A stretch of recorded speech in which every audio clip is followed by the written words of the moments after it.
You'd think she'd want to move. Who wants to die in a place that smells like old tea and mildew? That was my daughter-in-law's voice, just beyond the kitchen wall.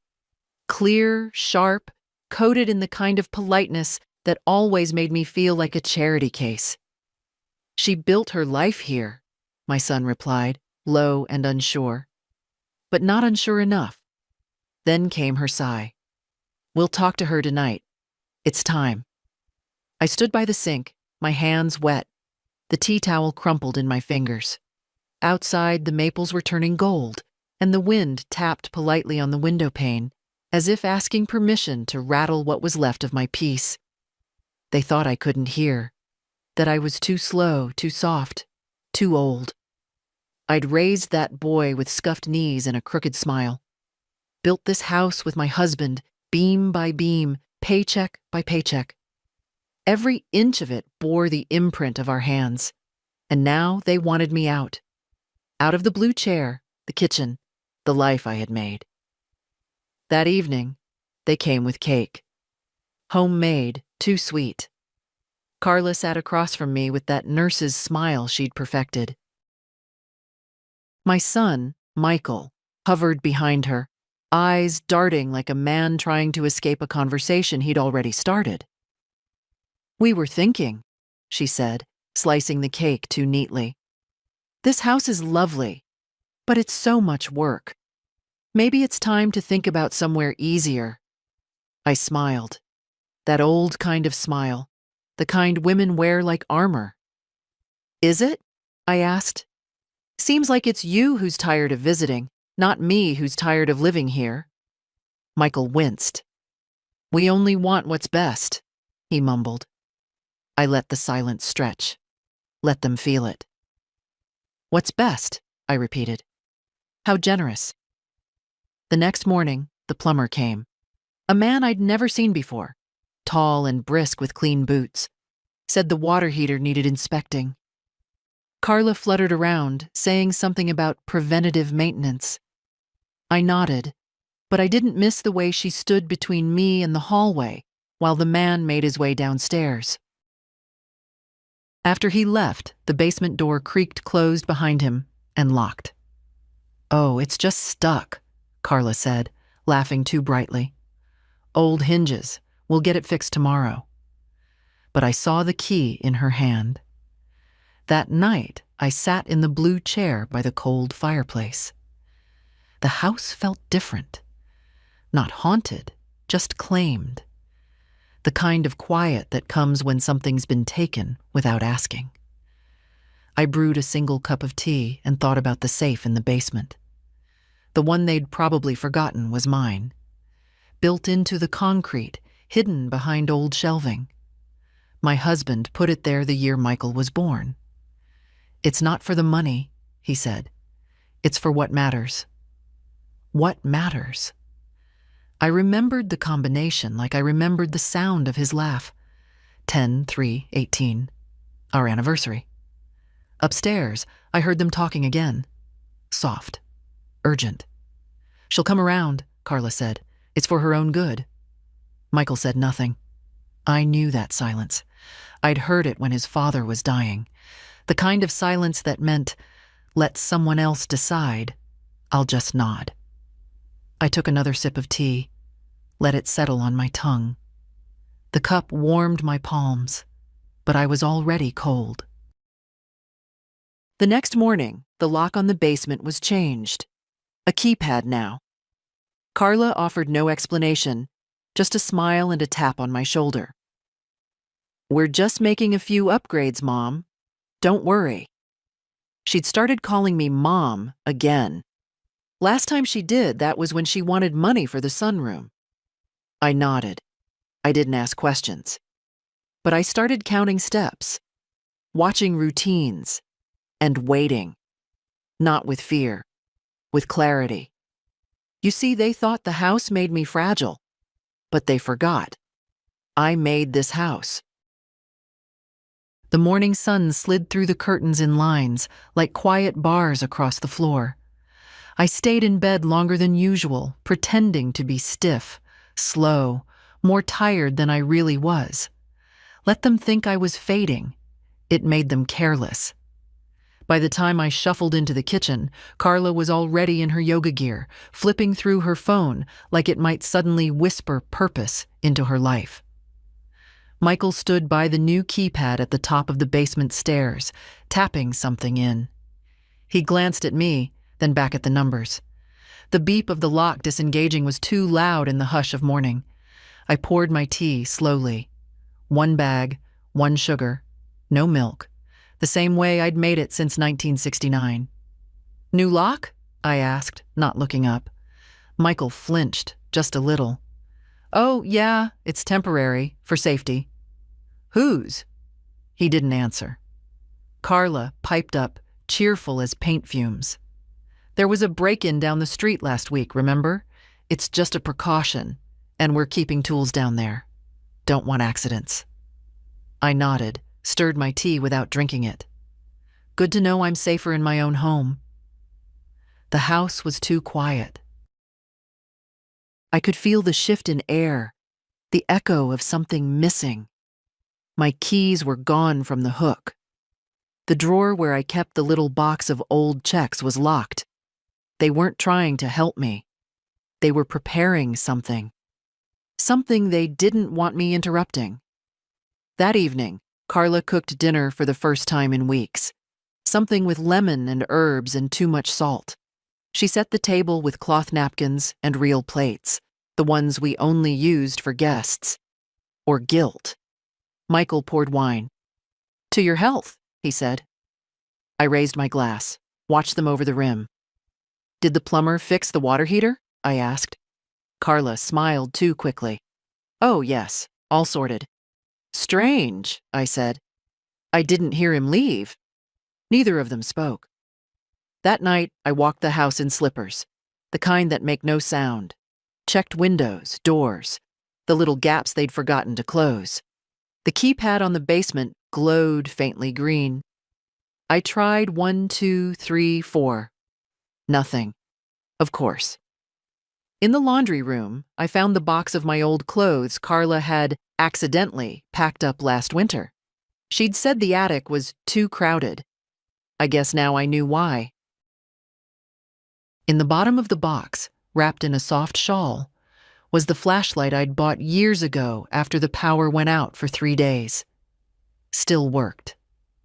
A good sign. I opened the back door. The wind smelled like damp leaves and wood smoke. I breathed it in deep. Let them think I was slow. Let them think I was tired. Let them think I was theirs to manage. The next morning, they told me the doctor was coming. A home visit, Carla said. Just to check in. We've been worried. I raised an eyebrow. Worried about what? Oh, you know, she said, her smile tight. Memory, judgment, all that stuff. I looked at Michael, but he was busy adjusting the thermostat. So that was it. They weren't just trying to nudge me into a condo. They were trying to declare me incapable. I went back to my room and closed the door. Then I pulled the small suitcase from the closet. Not to pack, just to touch it. Feel the weight. Remember what it meant to have a choice. I wouldn't run yet, but I would be ready. Because the basement wasn't theirs. Not the old shelves. Not the rusting tools. Not the safe. They'd forgotten that part. They'd forgotten I still had the key. I woke to voices. Not the usual muffled morning noise of coffee and clattering dishes. This was sharper, hushed, close. My room, still dark but for the faint gray of early dawn, caught every syllable like an eavesdropper. She's not going to fight it, Carla said. Her voice carried through the hallway, just outside my door. It's too late for that now. Once Dr. Hill files the assessment, the papers are already halfway done. You sure? Michael whispered. She's still sharp. You heard her yesterday. A pause, then the sound of Carla's sigh, patient, superior. She's tired, alone. She needs care. And you need to stop second-guessing everything. Do you want the house or not? Silence. And then Carla, again, but this time, laughing. Let's just keep her comfortable. Lock her down there if we have to. What's she gonna do? Climb out a window? Their footsteps faded. I lay still, breath caught somewhere in the middle of my chest. The blanket was too heavy, the air too thin. Lock her down there. As if I were a drawer. As if I hadn't built the shelves, scrubbed the tile, sealed the windows, paid every damn tax bill for 45 years. By the time I rose, the house had already shifted into its morning charade. Bacon on the stove, the news on low volume, Carla humming out of tune. I stepped into the kitchen, quiet. "Morning, Mom," she said, bright as an infomercial. "We were thinking, could you help us sort the boxes downstairs today? Just the old ones. Michael's back's been acting up." I looked at her. No blink, no smile. Just enough pause to let her feel I'd heard the truth earlier. "Sure," I said. She smiled wider, as if I'd passed a test she didn't know I was grading. Michael avoided my eyes. She gave me a flashlight. "Just until we get a bulb fixed." Of course. That bulb had worked yesterday. I took the light, walked to the basement door, waited. She typed the code into the keypad. 42622. I watched it carefully. Easy enough. The door clicked. I stepped inside. The basement always smelled of earth and rain, honest smells. Not like Carla's lavender floor cleaner or Michael's department store cologne. The flashlight beam flicked across the room, brushing past the old workbench, the shelves where we once kept preserves, the pile of forgotten decorations from holidays that no longer mattered. I let the door close behind me. It clicked louder than I expected. I walked past the water heater, new, apparently, and toward the far wall.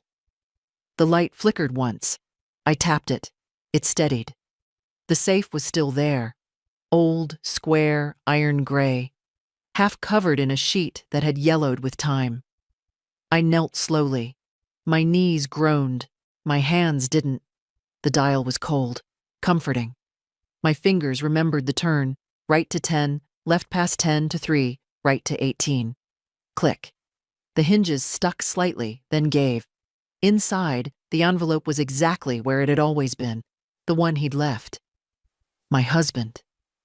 Tucked inside the safe on the day he told me, in case things ever get complicated. Inside it, a bank statement from a private account I hadn't touched in years. The deed to the house, in my name only. Our marriage license. And a note in his handwriting.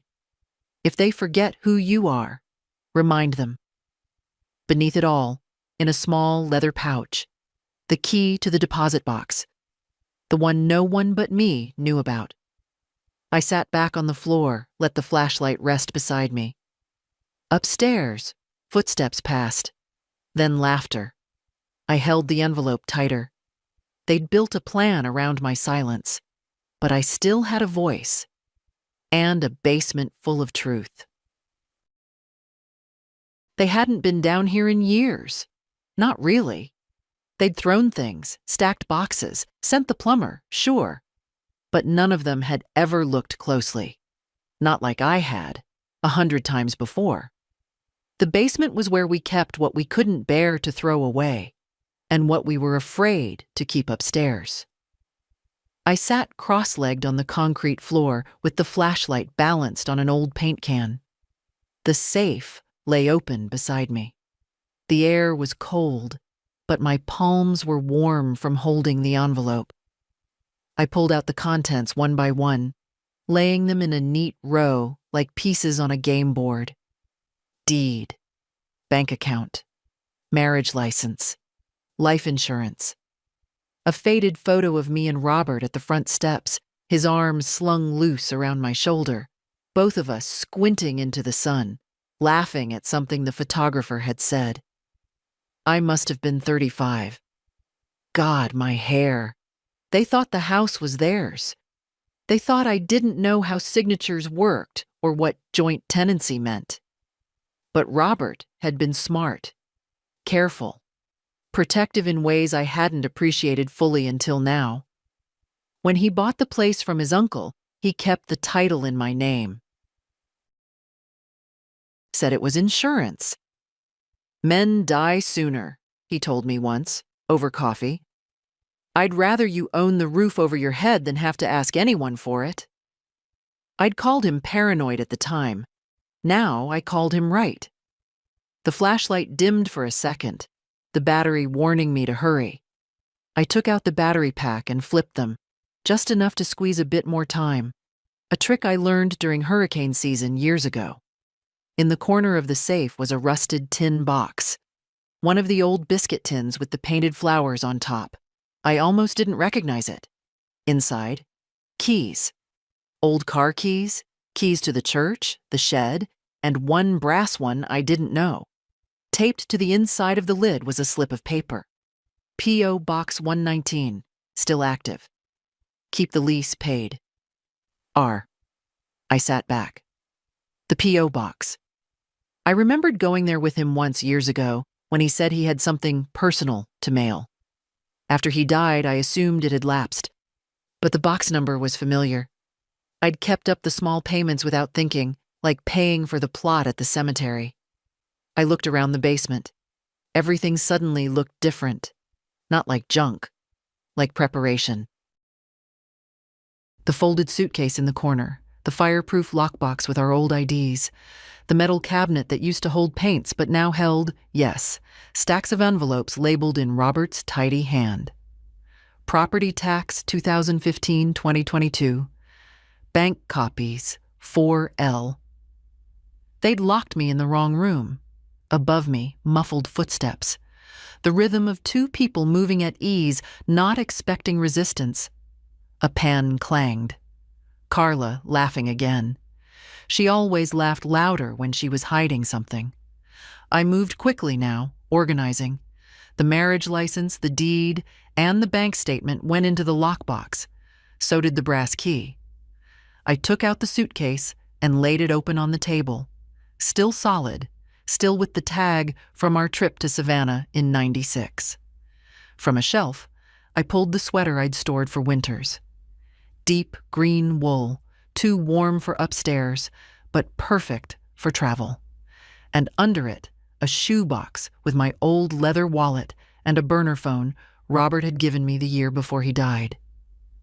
Just in case you ever want to leave town without telling anyone. I'd laughed. Now I held the phone in my hands. It powered on after a moment, half charged. There were no texts, no calls. Just a wallpaper photo of Robert in his flannel shirt, smiling crookedly. I hadn't realized how much I missed that expression. Not until I saw it again, glowing faintly in the dark. In the far corner, beneath a tarp, I found what I hadn't known I was hoping for. The cash tin, still heavy.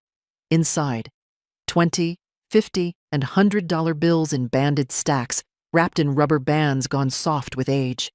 Robert's pension plan, he used to call it, just in case. Always just in case. And now, just in time. They'd locked the door. But they'd forgotten the basement window. They'd forgotten the woman who'd laid this foundation with her own hands. They'd forgotten who the house belonged to. They'd forgotten me. There were dozens of them, some in envelopes, others loose leaf and folded into thirds, tucked in an old biscuit tin between the holiday wreaths and the toolbox. Letters I'd written to Robert in the years after he died. I don't remember putting them there, but I remember writing everyone. I didn't keep a diary. I never saw the point of talking to a page that wouldn't talk back. But Robert, he always listened, even after he was gone. So when the house got too quiet, or the news too loud, or my hands too still, I wrote to him. I opened the topmost letter. It was dated 6 years ago, the week Michael and Carla first mentioned downsizing. Robert, Michael says I should consider a retirement village. Says it like he's talking about brunch. Carla calls it right-sizing, which is what people say when they're trying to shrink your life without sounding cruel. You'd hate it. Those beige carpets and scheduled socials. They don't know me, love. Not really. I miss you. I ran my fingers across the ink. I remembered how the pen skipped that day, how my eyes burned from holding back tears. I opened another. It's Christmas Eve. They didn't come. Said the roads were too icy, but Rebecca posted photos from the mall. I made stuffing anyway, out of habit. The house smells like you liked it, sage and cinnamon and something burning slightly. I left your chair at the table. Just one more year, I told myself. Just one more. That one, I folded slowly. The paper was soft at the creases like it had been opened and closed too many times. Maybe I'd read it more than I meant to. The last one was undated. Just my handwriting, larger than usual, like I'd been trying to shout into silence.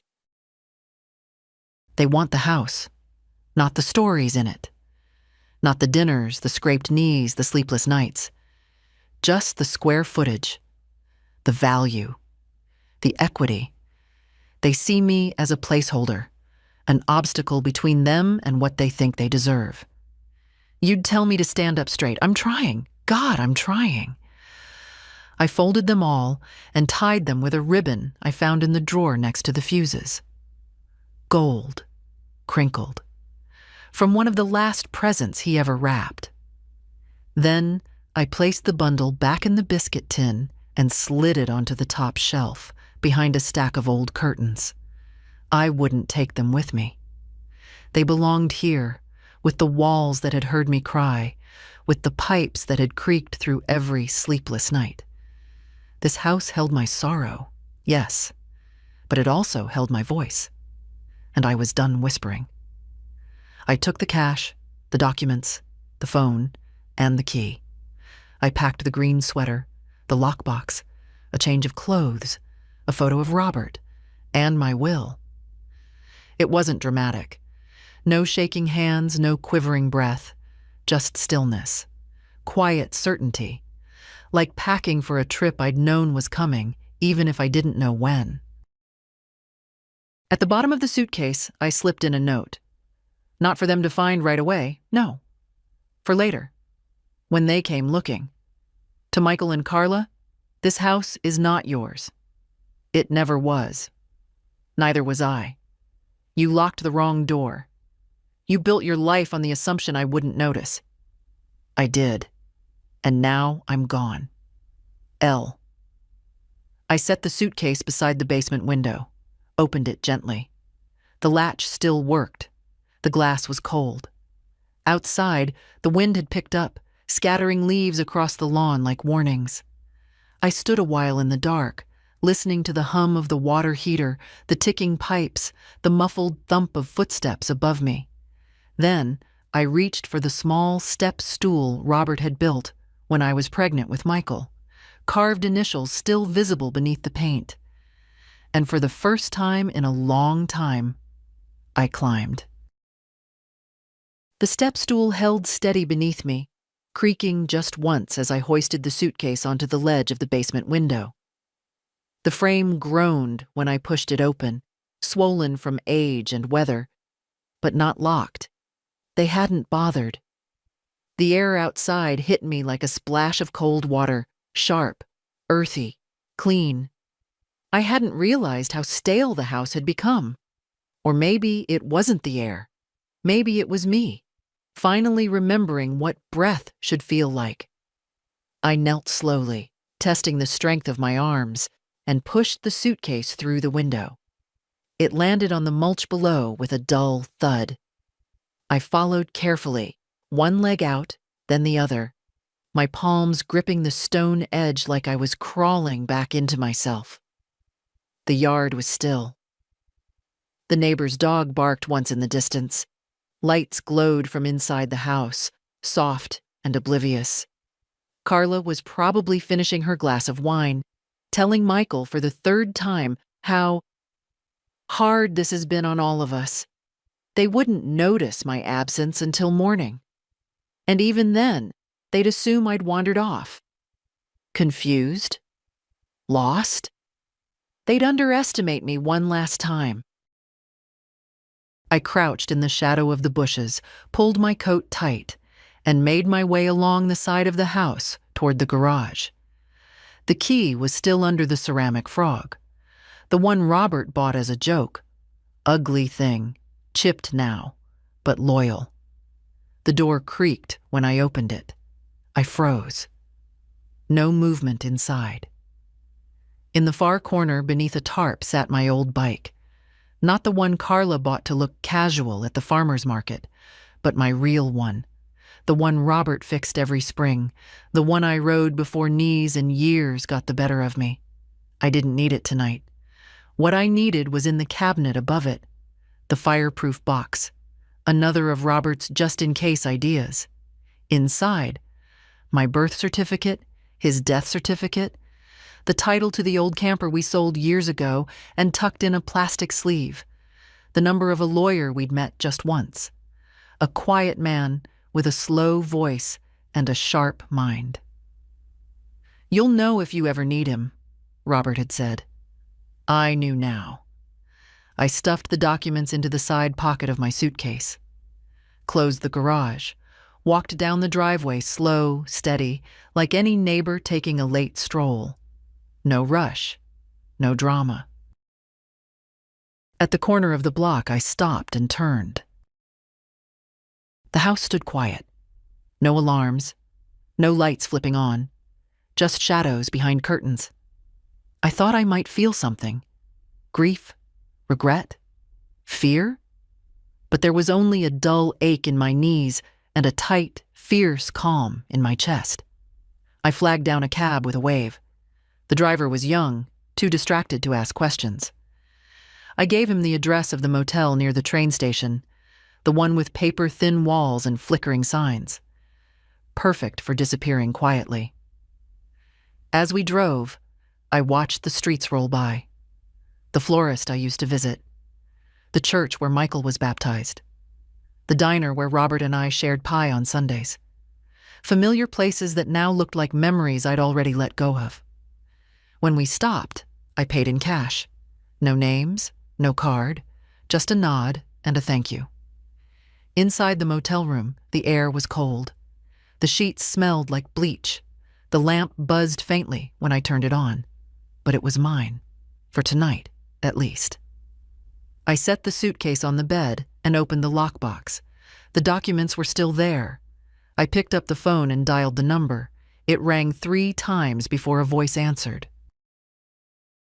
"Whitaker and Lowry. I need to speak with Mr. Whitaker," I said. "May I ask who's calling?" "Tell him it's Lauren. Lauren Blakely. Robert Blakely's widow. He'll remember." A pause. Then, "Please hold." I closed my eyes and waited. The walls buzzed.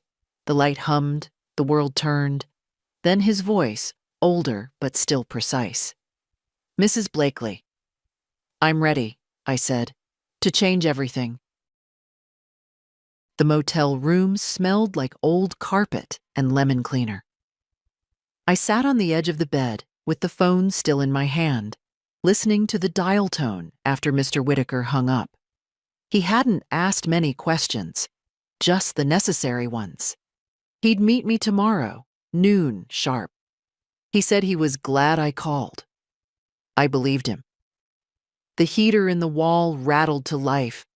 I hadn't even touched the thermostat. Maybe the room could sense I was cold.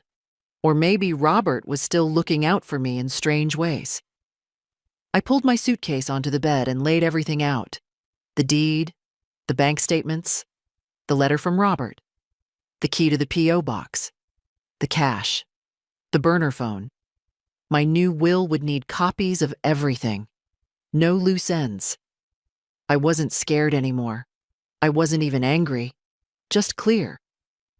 They thought I wouldn't leave. They thought I couldn't. What they forgot was that I had been planning my own escape since the first time Carla called me fragile in that syrupy voice of hers. Since Michael started answering my questions with, "Don't worry about it, Mom." Since they began speaking to each other in front of me like I wasn't even in the room. They forgot who I was before I was his mother, her mother-in-law, their dependent. They forgot I was a woman who built a home from nothing, who ran a kitchen like a military operation and a budget like a business, who buried her husband without crumbling and kept a whole life upright while the foundation cracked beneath her. They forgot I could still think, plan, move. They locked a door and called it kindness. They shut off my access to the bank, whispered behind my back, brought a doctor to my kitchen table and called it care.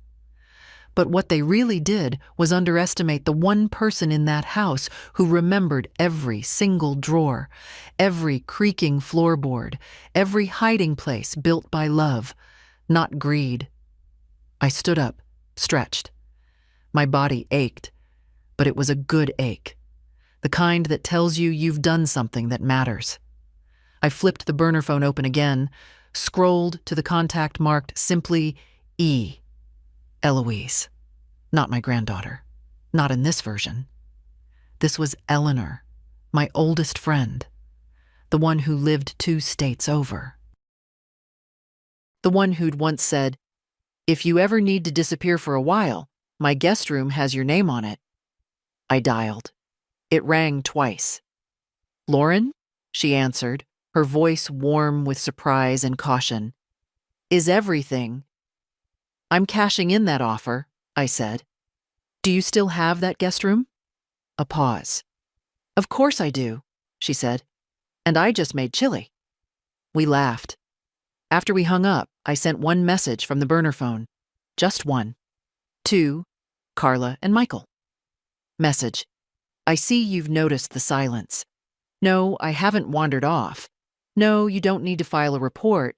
Everything you left locked behind you is exactly where you left it, except the money, and the house, and me. Then I turned the phone off. Let them stew. Let them panic. Let them wonder how long I'd been awake while they were planning. Outside, the sky had begun to lighten. A train horn echoed in the distance. Soon, I'd be gone from this town. Not hidden, not running, just choosing. The suitcase was packed again. The taxi to the lawyer's office booked for the morning. The transfer forms in order. The trust for the local women's shelter drafted on paper and ready for signature. They forgot I could write my own ending. And I had. I passed the house one last time. Not up close, just from the corner, across the street, half shadowed by the hedges. The early morning sun fell soft across the porch, lighting up the spot where the wicker swing used to hang. Michael took it down last year, said it was rotting, though it hadn't creaked once in the breeze. I think Carla thought it looked too rustic. Funny thing was, that swing had lasted longer than most of their convictions. From where I stood, I could see the outline of the living room through the gauzy curtains. My blue chair was still there, the one Carla once said made the room feel outdated. But she never got rid of it. She just moved it to a corner, turned it away from the window. A prop. Like I had become. I looked at the front steps. My garden gloves were probably still tucked behind the planter.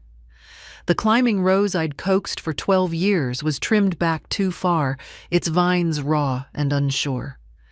The garden path, paved in stone by Robert's own hands, had weeds pushing through the cracks. They didn't know how to care for it. They didn't know how to care for much. I didn't cry. I thought maybe I would. But I didn't. The tears had dried up somewhere between the safe and the motel, replaced by something steadier. Something older than grief. Resolve. I turned and walked the long way around, cutting through the side street where the big maple trees lined the curb like watchmen. It was the same path Robert and I had taken when we brought Michael home from the hospital. I remember we carried him in one of those padded car seats, and I was terrified I'd trip on the step. I didn't. I never did. I stayed upright through the crying, the teenage tantrums, the missed calls, the silent birthdays, the careful betrayals. I stayed upright through losing Robert, and then, slowly, losing Michael, too. They thought I was stuck here, that if they boxed me in gently enough, patted the edges, smiled wide enough, I wouldn't notice that they were emptying me out, piece by piece. But I noticed. I noticed everything. At the corner, I passed the community bulletin board. Taped in the center was a flyer for Wilmot Senior Living. Pictures of smiling women in pastel sweaters holding mugs, fake fireplaces flickering in the background. I wondered if Carla had picked up the brochure herself. "You'll love it, Mom," she'd said a week ago, sliding the pamphlet across the table with her coffee. "They do crafts. There's a courtyard." I'd stared at the paper without blinking. "I already have a courtyard," I said. She laughed, as if I'd missed the point. But I hadn't. They wanted a life for me that was small, safe, and convenient. For them. Not for me. Never for me. At the train station, I bought a one-way ticket, paid in cash. No one asked questions. The platform was nearly empty. A boy in a hoodie, a woman with a stroller, a man in a suit yawning into his phone. No one looked at me. That was the best part. I wasn't Mom. I wasn't Nana. I wasn't that poor old woman who got locked downstairs. I was just a woman with a suitcase, going somewhere she chose. I sat on the bench and closed my eyes. In my mind, I walked the garden path again, but not as it looked now. As it was then. Freshly laid stones, soft dirt beneath my nails, Robert wiping sweat from his brow with the back of his hand and grinning like a fool. "Looks good, doesn't it?" he said, squinting at the flower beds. I'd nodded. "Looks like home." He wrapped his arm around my waist and pulled me close. "Then let's make sure it stays yours." I opened my eyes. The train had arrived. It was time. The room was cheap, but clean. Pale yellow curtains fluttered against a slightly cracked window. A single bed, a chipped desk, a television that only showed static unless you jiggled the cable just right. It was perfect. I'd checked in under a name Robert once joked about giving a dog, Miss Millie Townsend. I used it now not because I was hiding, but because I didn't owe anyone my name for a little while. The suitcase sat open on the bed. Neat, organized. Every item in it was a decision. I boiled water in the little coffee pot and poured it over one of the tea bags I'd packed, the good kind from the grocery store downtown that Carla always said was too bitter. Robert loved it. I sat at the desk and opened the burner phone. It had 1 bar of signal. Enough. I dialed Eleanor. She answered on the second ring. "Lauren." "Still me," I said, smiling, "and still in one piece." "You sound calm, too calm," she said. "Tell me everything." So I did. Not all the details, they weren't important. Not to her. Just the broad strokes, the safe, the lock, the window, the money, the silence, the note I'd left behind. And the will I intended to rewrite. When I finished, she didn't speak right away. Then, "I never liked her." I laughed. "You never said that." "Didn't have to. You were always giving them excuses, making them sound better than they were." "I wanted to believe they cared," I said. She sighed. "We all do, until it costs us too much." We stayed on the line, not saying much after that. It was enough just to know someone was on the other end. Someone who saw me before they called me old. After we hung up, I called Mr. Whitaker. He was already at his office, as promised. "I've drafted the paperwork," he said. "You just need to review and sign. Everything's in order." "And the trust?" He cleared his throat. "You want the full amount allocated?" "Yes," I said. "To the women's shelter, in Robert's name, and mine." "You understand it means your son won't inherit the estate?" "I understand," I said. "That's the idea." "Then it's your right," he replied. He wasn't shocked. That's what I appreciated about Mr. Whitaker. He didn't try to talk me out of my own mind. The ride to his office took 20 minutes. I watched the town pass by from the back seat of a taxi. Bookstores, parks, little diners that had stopped updating their menus in the 80s. It didn't look like a place I'd just left behind. It looked like a place I'd survived. Whitaker's office was small and warm. Mahogany desk, quiet lighting. He wore the same kind of tie Robert used to wear to church. Thin, burgundy, simple. We signed the trust paperwork first, then the will. Then he handed me a slim folder.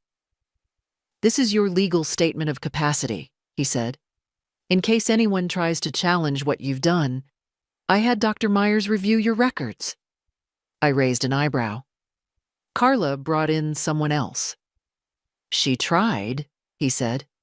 "But Dr. Myers outranks her man by 3 states and 2 degrees. I couldn't help the smile that tugged at my mouth. It wasn't about revenge. Not really. It was about being seen, heard, documented. Before I left, I handed him an envelope. "What's this?" he asked. "Post this in the paper," I said. "The classified section, next week." He opened it, read, and then looked at me. "You're sure?" "Quite." On the way back to the motel, I stopped at a diner for lunch. Sat by the window, ordered a BLT and hot soup. The waitress called me ma'am, like she meant it kindly. I ate slowly, savoring each bite like it was the first meal I'd had in years that wasn't cooked to please someone else's palate.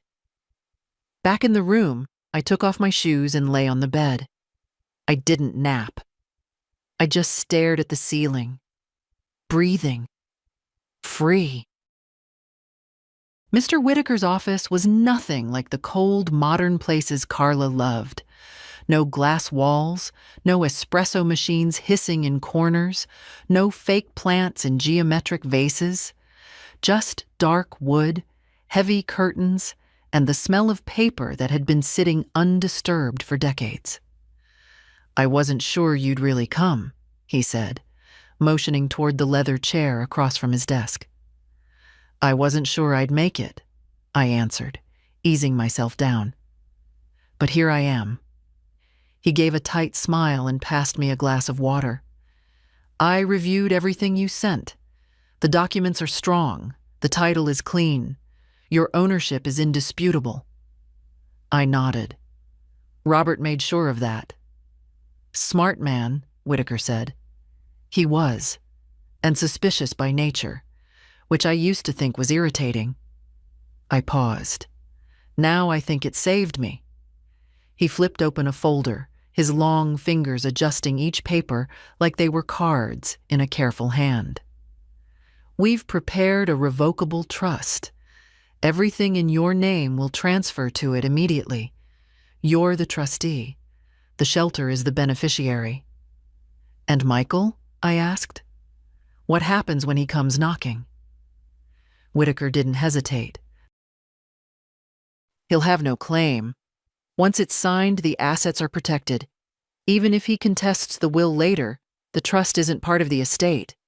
He can fight smoke if he wants, but it won't get him $1. I breathed in through my nose, slow and even. Good. He placed a pen on the desk and rotated the papers toward me. "Take your time," he said. I didn't need time. Each signature was a stone laid in a new path, one I'd build on my own, brick by honest brick. The way Robert and I used to fix the garden wall, carefully, steadily, no rush, no cracks. When I finished, he gathered the papers and placed them in a thick envelope. "You're now the trustee of the Lauren Blakely Foundation," he said, with a small, respectful nod. I almost laughed. It sounded like a library wing or a plaque on a bench. But it wasn't about legacy. Not really. It was about dignity. I took the envelope and set it carefully in my bag. Whitaker leaned back, watching me. "Do you mind if I ask you something personal?" I met his eyes. "Try me. Why the shelter?" I smiled. "I don't think women should ever have to knock twice for safety, or ask permission to feel human.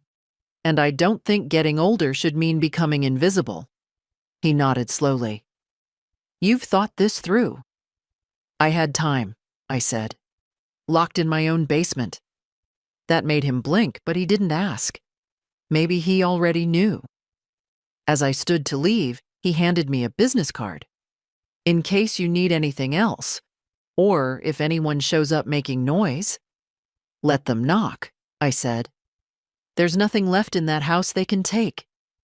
He smiled at that. Outside, the sky was overcast, the air crisp. Autumn was curling its fingers around the town. I walked the 3 blocks to the post office, the sidewalk uneven in places. My legs ached, but I walked tall. At the counter, I handed the clerk the small brass key. He took it, disappeared, and returned with a thick manila envelope. The P.O. box. Still active, still private. Inside, a letter from Robert, handwritten, dated nearly a decade ago. If you're reading this, Lo, it means you remembered the key. I hope you did. I wasn't sure you'd ever need it, but I couldn't let the world get its hands on you without leaving something behind. Just in case. Always. Just in case. You're stronger than anyone realizes. Even you. Don't let them shrink you. Don't let them wrap you in cotton and call it love. You were never meant to be small. I folded the letter slowly with both hands. No tears. Just breath. Then I walked outside, back toward the motel, the letter warm in my coat pocket. The final piece was in place. They'd made their choices. Now I had made mine. The motel light flickered as I stepped inside, casting crooked shadows across the bedspread. I closed the door behind me and turned the lock. Not because I was scared, but because it felt good to decide who came in and who didn't. I took off my coat and laid the envelope from the lawyer on the bed.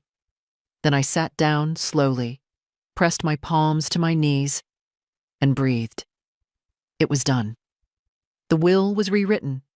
The trust was live. The house, the accounts, the insurance, everything was protected, and everything would go where I wanted, not where they assumed. For the first time in years, no one could speak for me. They'd thought I wouldn't notice the papers Michael kept safe, or the way Carla asked questions at the doctor's office like I wasn't in the room. They thought their quiet thefts, my keys, my mail, my autonomy, would pass without fight. But they'd mistaken patience for passivity. They'd mistaken a quiet woman for a powerless one. I opened my notebook and flipped to the page I'd labeled "For After." I wrote out clear instructions in careful script. Where the new will was held. What the trust covered. Who to contact when I passed. Then, at the bottom of the page, I wrote, "This is not revenge. This is release." The heater kicked on, humming low in the corner. I made myself a cup of tea and sat by the window. The motel backed onto a row of trees, just beyond the edge of town. In the fading light, I could see the shapes of leaves falling, catching in the wind like old thoughts. My old life wasn't far away, geographically, but emotionally, it felt like another country, another version of myself, one who waited for permission, one who believed her absence might matter to people who couldn't hear her voice while she was still in the room. I sipped the tea and thought of Robert, how he used to say, "Paper speaks louder than memories." He was right. Carla and Michael could twist stories, throw their hands up in feigned confusion. We were only trying to help. But the paper trail I'd left behind would speak with clarity. Every legal detail pointed to a single truth. I saw them. I heard them. And I acted. There would be no inheritance, no house to split, no savings to fight over, no tidy estate for Carla to quietly absorb into her next home renovation. Instead, there would be a plaque in the shelter's new wing, in honor of Lauren and Robert Blakely, for every woman who was told she owed more than she deserved. That was the line I'd asked Mr. Whitaker to include. They could tell whatever stories they wanted after I was gone, but they'd never own the truth. I set the teacup down and took out the burner phone one last time, powered it on, waited for the screen to flicker to life. 15 missed calls, 11 messages. The latest from Michael. "Mom, please, where are you? The police said they can't do anything if you left voluntarily. Just call. We're worried." Worried? They'd locked me in the basement. They'd called a doctor to declare me declining. They'd rewritten my reality to suit their comfort. Now they were worried. I deleted every message without reading the rest. Then I typed one reply. "You were never protecting me. You were preparing to live without me. Now you'll get your wish." I hit send. Then I powered the phone off for good and dropped it in the motel trash can. Gone. Like the future they'd planned for me. The one I never agreed to.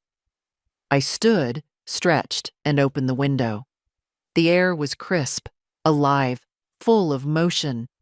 Outside, somewhere, my new life was waiting. I didn't know what it would look like yet.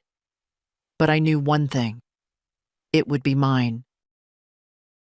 Carla noticed first. She came into the kitchen in her robe, expecting the usual. My silence at the table, my cup already steeping, the house pre-warmed by someone else's hands. But the kettle was cold. The light in the hallway still flicked the way it always did before I turned the switch twice. The chair I never moved from was empty. She called out once. Twice. Nothing. She tried to stay calm, I'm sure. Checked the rooms, opened the closets, called my name louder. Maybe she thought I'd fallen or wandered off. She probably already had her explanation rehearsed. Michael followed her down the hall, slower. Sleep still in his eyes, but dawning panic pulling at his steps. When they reached the basement door, they saw it. The keypad, the window, the suitcase gone, and the note. Folded neatly on the basement table, untouched except for my name written in my own hand. I can imagine how Michael read it aloud, voice shaking, not with fear, but with something older. Guilt, maybe? Or the uncomfortable realization that his mother had been watching him long before he started watching her. Carla would have stood in silence. She was always better at silence than apology. I didn't need to be there to know what they said next. They'd turn on each other first.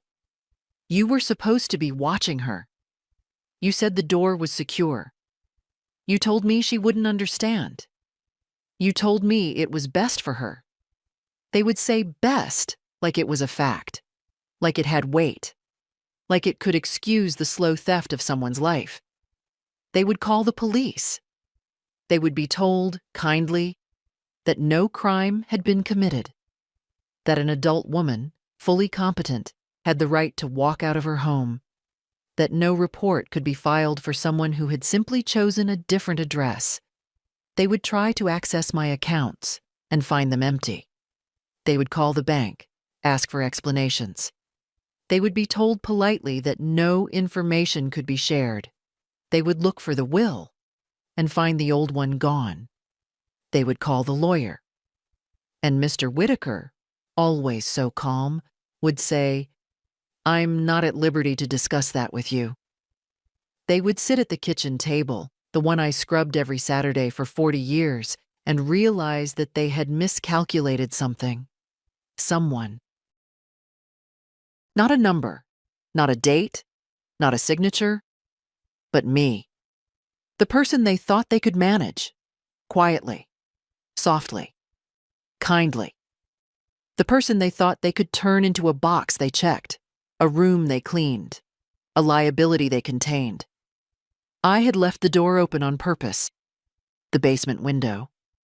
The drawer with the garden gloves. The way I didn't fight back when they started making decisions around me. I wanted them to believe it.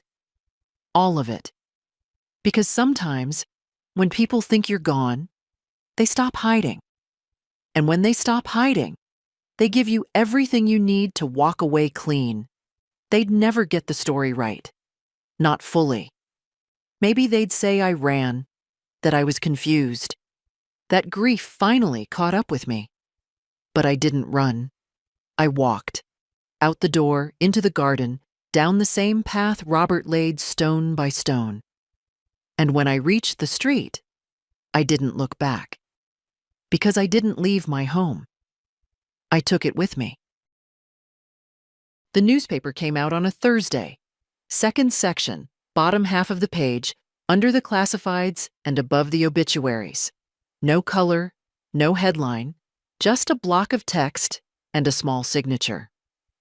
Lauren B. It wasn't a tell-all. I didn't name names. I didn't air the details of the basement, or the code on the keypad, or the way my own child had begun referring to me in the past tense while I was still in the room. I didn't need to. People aren't stupid. They know what it looks like when an elderly woman disappears with nothing but a suitcase and surfaces weeks later with a lawyer, a new will, and a foundation in her name. The letter read, "There comes a point in every woman's life when she realizes that silence isn't safety. It's surrender. I was silent for too long. I let people take over my calendar, my mail, my decisions. They called it help. They called it love. It looked like kindness from the outside. But I've learned that sometimes what they call help is really a slow erasure, a quiet theft. They move your teacups to higher shelves, call the doctor when you forget a name, speak to you in the third person while you're still breathing. This is not a complaint. This is a reminder. Old women are not relics. We are not children. We are not yours to arrange. If you are reading this and you feel the edges of your life being folded inward, I want you to know, you are not imagining it. And it is not too late to unfold yourself. Your name still means something. Use it. Your voice still works. Speak. Your hands still hold power. Write, sign, pack, leave if you must. Stay if you choose. But whatever you do, let it be yours. Lauren B. The paper didn't comment, just printed it. But the phone lines did buzz. Not mine. I'd change the number. But Whitaker told me a few of his clients asked after me. Women in their 70s, 80s. A few men, too. Some had questions about trusts. Others just asked if it was real. It was, he told them. It is. Word spread like it always does in small towns. Through whispers at the grocery store, through knowing glances in the church foyer, through the long pause that comes before someone says, "I always wondered about that family." I didn't write the letter to shame anyone. I wrote it to warn them. Not about my son, not about my daughter-in-law, but about the slow unraveling of personhood that happens when you give up too much ground in the name of peace. Peace isn't always quiet. Sometimes it's a slammed door, a train ticket, a notarized form. The day after the letter ran, the shelter called. Not for clarification, not for confirmation. Just to say thank you. They'd received the first wire transfer. Enough to build the expansion wing, enough to keep the night staff funded through winter, enough to give women like me, only younger, less resourced, less protected, a key they didn't have to return. You changed more than a deed, the director said. You gave us air. That's what I'd wanted. Not recognition, not revenge. Air. For women locked in rooms, basements, marriages, silences. Carla and Michael didn't call again. Whether out of shame, fear, or simply self-preservation, I didn't know. Didn't care. I'd taken back my life with no demand for theirs. They could have their story, whatever version made it easier to sleep at night. But mine? Mine was in the public record now. Ink on paper, filed, signed, witnessed, real. Not a whisper in the kitchen or a worried glance over teacups. A statement, and I didn't need their permission to make it. The guest room smelled like rosemary and old books. Eleanor had put fresh sheets on the bed and left a small lamp glowing in the corner, the kind with the pull chain and the faded shade. She didn't hover. She didn't ask too many questions. She simply opened her door and let me in. "You can stay as long as you want," she said, handing me a glass of water. Or as little. I nodded, too tired to answer. The room had a window facing east. In the mornings, the sun came in soft and golden, lighting up the dust like confetti. I'd sit on the edge of the bed with my tea and just watch the day begin. No schedule, no questions, no one checking if I'd taken my pills or asking if I remembered the year. I remembered everything. I remembered the safe, the garden path. The way Carla said, "She's lucky we're here," like I was a burden someone had forced into her arms. I remembered how it felt to write that letter to the newspaper, how my hands trembled at first, then steadied, like they recognized what power felt like. I remembered Robert's laugh, his boots by the door, the way he used to say, "They'll all forget what you said. But they'll remember what you refused to accept." That guest room became a place of stillness, not hiding. I unpacked the suitcase slowly. I kept the lockbox beside the bed, not because I needed it nearby, but because it reminded me of the work I'd done to reclaim my name. Eleanor would knock every evening around 6, just once, before entering. "Dinner's ready," she'd say, simple as that. She made real food, the kind that didn't come frozen or labeled with heart healthy in fake concern. Chicken and rice, pot roast, blackberry cobbler that stained the dish and the tips of our fingers. We ate slow, without television or forced chatter. "You're quieter than you used to be," she said once. "I'm listening," I replied. "To what?" "The silence I used to be afraid of." We both laughed. One afternoon, while sorting through some boxes she kept in her spare closet, I found an old photo of us. Young, wind-blown, standing barefoot at a beach with our skirts hitched up and our mouths wide open in laughter. I must have been 24. Eleanor looked 17. "You kept this?" I asked, holding it up. "Of course," she said. "You looked free." "I was. You still are." It was strange how quickly my life shrank down to something that fit in 2 drawers and a nightstand. I didn't miss the house. Not really. The walls, the dishes, the linens. I'd kept those going out of habit, not love. The house had long since stopped being mine. What I missed were the parts they couldn't take, the feel of soil under my nails. Robert's voice when he read the Sunday paper aloud. The way I used to hum without realizing it while hanging laundry in the spring breeze. But even those memories felt less like loss and more like inheritance now. Things I'd carry forward, not backward. One evening, Eleanor brought out a bottle of wine she'd been saving since her divorce. "I thought we'd toast," she said, pouring 2 glasses. "To what?" I asked. "To women who don't ask permission." I lifted my glass. "To women who leave through the basement window," I said, and we both laughed so hard I nearly dropped the glass. That night, I wrote another letter. Not for publication, not for the lawyer. Just for myself. I am not a ghost in my own story. I am not a silent corner in someone else's house. I am not a relic, a patient, a sad story with too many prescriptions. I am a woman who noticed the lock, remembered the window, and climbed. I do not need their version of love. I have my own hands, and they still work. I have my own name, and it still carries weight. I have a future, and it belongs to me. I folded the letter and slipped it into my notebook, between pages filled with train times, legal notes, shelter plans, and scribbled memories. Eleanor peeked in a few minutes later. "You okay?" she asked. I looked up, smiled.